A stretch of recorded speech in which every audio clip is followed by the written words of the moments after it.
Hello students, welcome to this 10th lecture of the series of three-dimensional geometry. We are going to study equation of plane when three non-collinear points lying on it are given. So we have a plane in our space and we have three non-collinear points. So non-collinear means that they are not on the same line. And the position vector of all these points are given to us, that is the position of these points with respect to origin. Those vectors are given to us. So how can we find the equation of the plane? Let us assume that there is a point which is on the plane and it is having a position vector r. So in that situation, let us join r with a. This is ra vector, this is ac vector, and this is ab vector. So we can say that there are three vectors which are lying on a plane. So we will say that these three vectors, let us call this point P. So vector AP and the vector AC and the vector AB are all coplanar vectors. That is, they are lying on the same plane because the points are on the same plane. So the vector obtained by joining any two points will be on the same plane. Now if we have three vectors which are coplanar, what happens actually, which we will also study in vectors. So AP vector is actually r minus a vector, position vector of P minus position vector of A. This is C minus a vector and this is B minus a vector. Now if three vectors are coplanar, then suppose we are taking P, Q, R as coplanar vectors, then in that situation what happens when you take the cross product of any two vectors? Suppose I am taking the cross product of Q with R. So these two vectors are suppose on this plane, which is the blackboard. So these two vectors are there, a Q vector and an R vector, which is on this plane. So when we take the cross product of these two vectors, what happens? The resultant vector is the vector which is perpendicular to this plane, because Q cross R if we will do, then this will point to the normal of this board.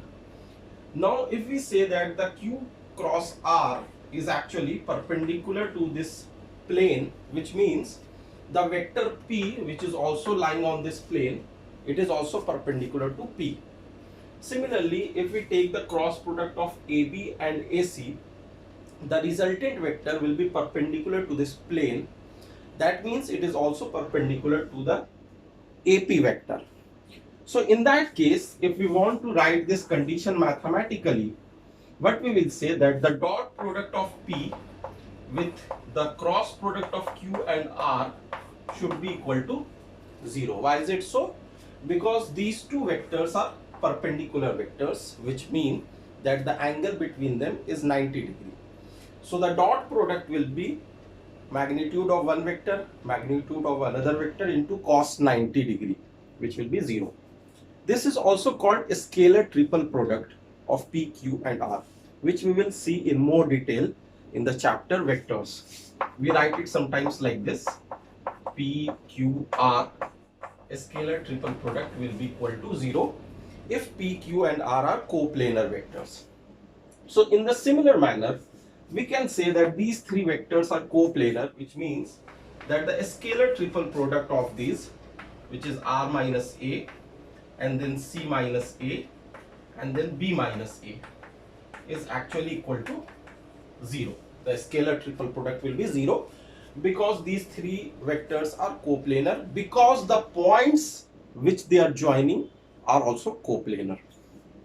So when we write this in the form of an equation, so there is a way in which we can represent it.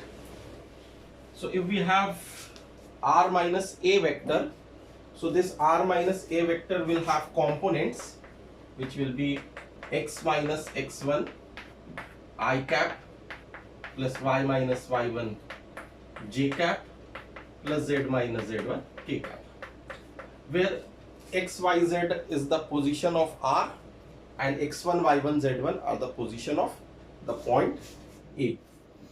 If we talk about C minus A vector, so it will be x3 minus x1 I cap plus y3 minus y1 j cap plus z3 minus z1 k cap.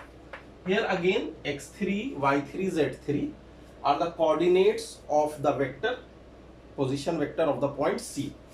And if we talk about B minus A, then here again B point will having the coordinates as x2, y2 and z2. So we can write it like this.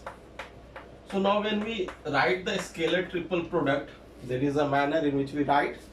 We take the determinant of the components of these three vectors.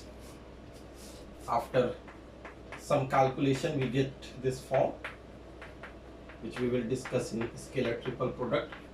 So we will have, we can write B minus A above and C minus A below also, because finally we have to equate it to 0 only. So for symmetricity, I am writing first x2 minus x1 and then I am writing x3 minus x1. It does not matter, any row can be placed anywhere because the determinant value is coming out to be 0. So effectively there will be no effect if there is a change in sign.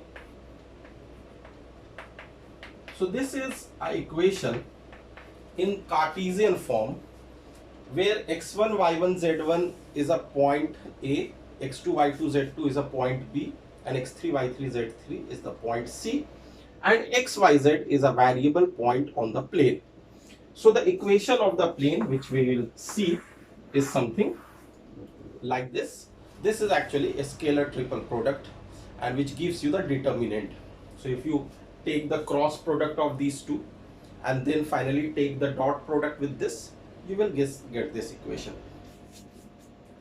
So we can find the equation of a plane if we have been given 3 points lying on the plane.